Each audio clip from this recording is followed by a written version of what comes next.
James here from Upgrade with Shotgun, and I'm here at EGX London. Now, my plan was to just bum around for a bit, look at some games, and maybe go to the pub. But I've heard that here, at the Future of Play booth, there are some rather interesting games with some rather unique controllers. So, seeing as how I'm the hardware guy, let's go touch them.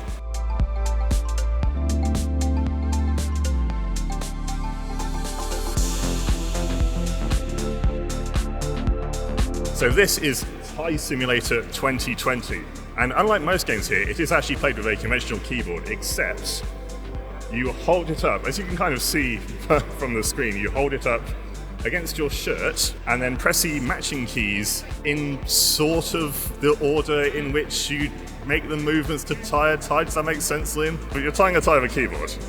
And what do you want?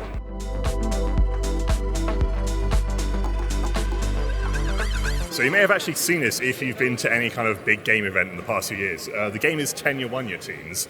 It's a two-player sibling rivalry simulator, and it's played with this enormous thing.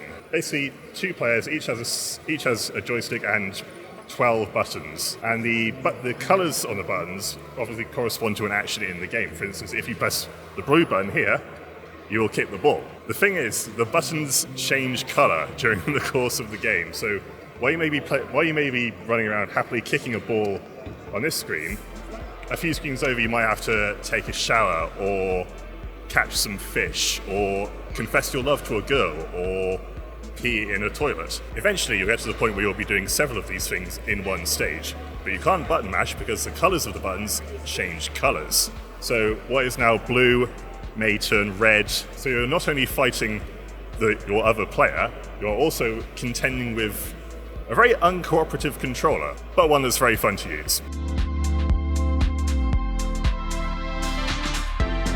This is Morse. You are a Morse code operator in the year 1918, and it is played with this rather beautiful Morse code machine, which apparently, according to Graham, built using an actual vintage Japanese Morse code machine.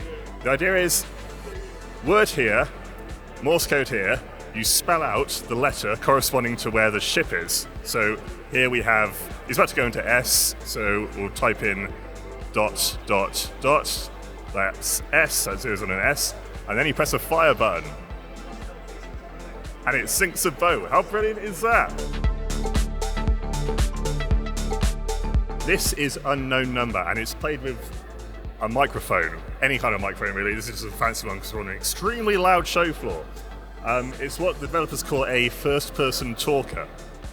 You are essentially misdialed and drawn into a oil rig heist, and you control the game basically just using your voice, talking back. So in the demo I just played, I just took an oath to this secret eco-terrorist organization by simply repeating what was said to me on the phone. Other forms of voice control, you could give coordinates to play a game of noughts and crosses. You can even try and impersonate someone on a conference call. It's out now, and again, you don't need a very expensive directional mic like this. You can just play it with any old mic.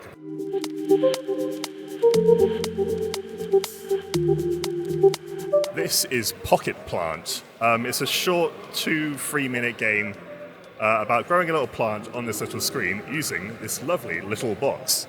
It's about using light, so you need to angle the box towards an actual light, and the plant will grow in that direction. And if you tilt the box, you can change the direction in which the plant grows. Now, if you give it too much light, it'll wither and die. If you try and grow it too far in one direction, it'll, I don't know, bounce into the side of the screen and fall off. I don't know, I'm not a botanist. Yeah, cute little thing.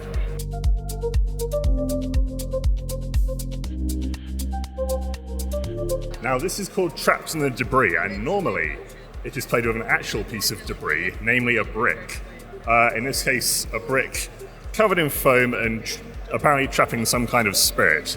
Now this is a wireless controller, and we're told that because of some kind of weird Faraday cage effect inside EGX London, this isn't actually working. So it's been substituted for this, which developer Julia Mikovic apparently built last night, which is very enterprising of her. So the best way I can describe the game is it's really simply a case of trying to match the triangle with the other triangle. The main challenge seems to come with finding out what the keys on the controller actually do. As you can see, they're all unlabeled.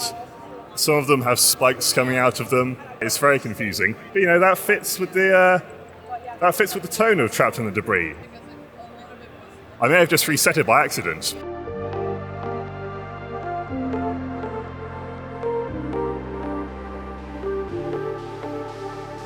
This is home turf, and as you can see, it is a pool table with a warped corner.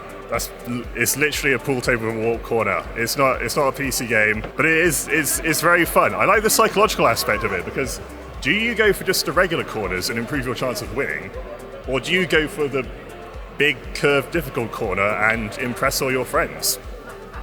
I mean, I go for the big difficult corner. So there you have it. That was the Future of Play booth at EGX London. Saw some pretty interesting controllers out there. I particularly like the Morse code controller for Morse, obviously, and I did enjoy the curved pool table very much. Yeah, hopefully you enjoyed that as well. Thank you for watching.